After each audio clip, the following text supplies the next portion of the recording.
Jadi itu tugas wali amanat ya, melakukan analisis ya kemampuan kredibilitas. Jadi misalkan anak-anak mau beli saham, Bapak sebagai wali amanat, Bapak berkewajiban menganalisa dan perusahaan emiten itu, melakukan pengawasan terhadap kekayaan emiten. Jadi berhak untuk mengawasi kekayaan. Kalau misalkan pilot itu harus untuk dibayar obligasi, dibayar dulu gitu. Mengikuti secara terus menerus perkembangan perusahaan emiten, dan jika perusahaan memberi nasihat kepada emiten, jika perlukan dia memberi nasihat, melakukan pemantauan dan pengawasan terhadap pembayaran bunga dan pinjaman pokok obligasi. Sebagai agen utama pembayaran penyelenggaraan wali amanat adalah bank umum. Kemudian guarantor, penanggung jawab memberikan jasa berupa jaminan kepada pihak-pihak yang membutuhkan. Posisi penanggung jawab bagi pemodal masyarakat. Nah, pasar modal ada repo obligasi sebagai produk alternatif untuk memelihara likuiditas. Jadi ada ini mengenai repo obligasi, produk sebagai alternatif untuk memelihara likuiditas, sebagai produk untuk memberi peluang meraih keuntungan, sebagai produk untuk mengoptimalkan pendapatan dengan penempatan excess fund, merupakan transaksi jual beli surat berharga. Pada dasarnya transaksi repo merupakan transaksi placement borrowing dengan underlying obligasi. Jadi penempatan dengan dasar obligasinya. Nah, ini obligasi retail ya, obligasi retail di mana penjualan pembelian outright obligasi negara secara retail ya, dengan minimum nominal 50 juta. Bank bertindak sebagai market maker ya. Nah, kalau di bank di mana risiko itu ada market maker ya, kan. Nah, ini tugas-tugas bank ya. Makanya bank mengambil keuntungan dari transaksi jual beli ini.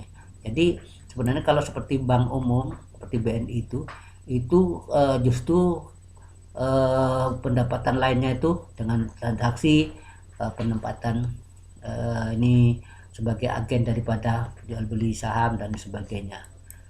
Bank berkewajiban membeli obligasi dari nasabah apabila nasabahnya berkeinginan menjual kembali. Jadi tadi kan di pasar perdana bank menawarkan sana. Nah, apabila nasabah tadi mau jual obligasinya, bank berkewajiban untuk membeli.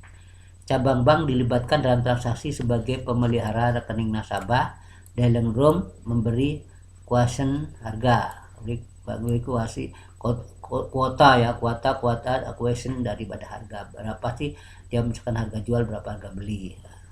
Nah, ini sistematik penerbitan penerbitan efek ya, penerbitan surat berharga ya. Nah, ini dari persiapan letter of credit, letter of intent, penyertaan, evaluasi dan lain sebagainya nih. Nah, kemudian fungsi pasar keuangan, tadi ada pasar modal, pasar keuangan. Nah, jadi fungsi pasar keuangan menjalankan fungsi ekonomi, mempertemukan antara pihak yang memiliki kelebihan dana karena mendapatkan kelebihan dana karena pendapatannya lebih besar dari pengeluarannya, dengan pihak kan itu kan pendapatan sama dengan konsumsi ditambah dengan simpanan. Harus dana investasi, pembiayaan langsung dan pembiayaan tidak langsung. Kemarin sudah disinggung kan gitu, tidak langsung. Pembiayaan langsung, nah ini pembiayaan langsung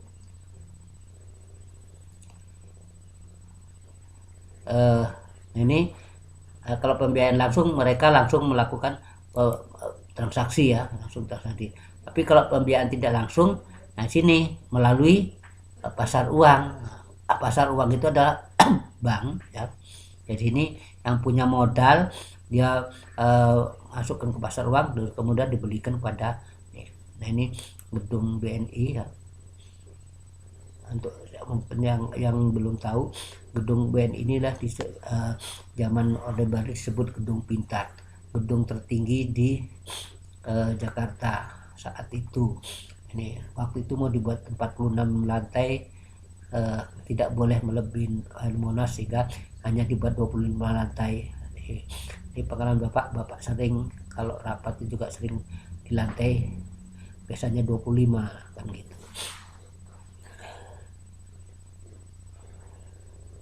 Jenis-jenis investasi berdasarkan kepemilikan ya, kemudian investasi berdasarkan penempatan. Nah, mengapa investasi bertahan terhadap inflasi? Nah, karena tujuan inflasi untuk investasi untuk mencari keuntungan tahan terhadap inflasi. Apa itu inflasi? Penurunan nilai ekonomi, nilai rupiah untuk konsumsi yang lebih tinggi di masa yang akan datang, ketidakpastian penghasilan di masa depan.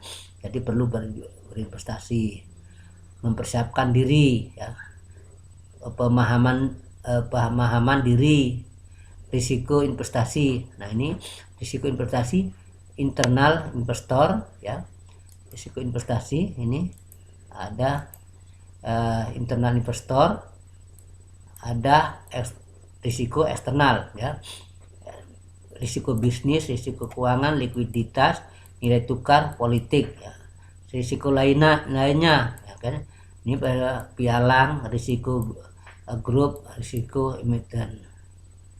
Nah, pilihan investasi, nah, ini pilihan investasi kalau mau punya uang, mau investasinya kemana? Sertifikat Bank Indonesia kan, deposito kan, komersial paper, surat berharga, kertas berharga, medium note, obligasi, properti ya, reksadana, saham, dan derivatif lainnya. Nah, ini apa namanya, kalau kita sudah belajar di perbankan ya, perbankan terus manajemen risiko, itu udah kenal derivatifnya kan gitu. Nah, sini instrumen daripada investasi.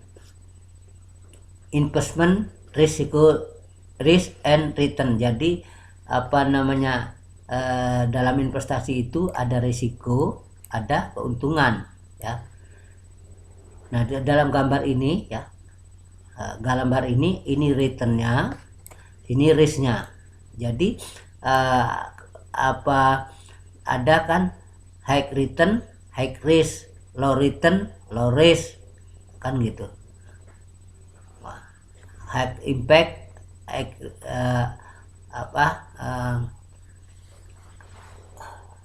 frekuensi impact. Nah, sini low risk ya, yang termasuk dalam kata low risk itu apa? Nah, ini deposito dengan surat berharga Bank Indonesia. Kenapa deposito dan surat berharga ini masuk dalam low risk, risiko yang rendah, dan juga termasuk dalam kategori pendapatan yang rendah? Karena apa?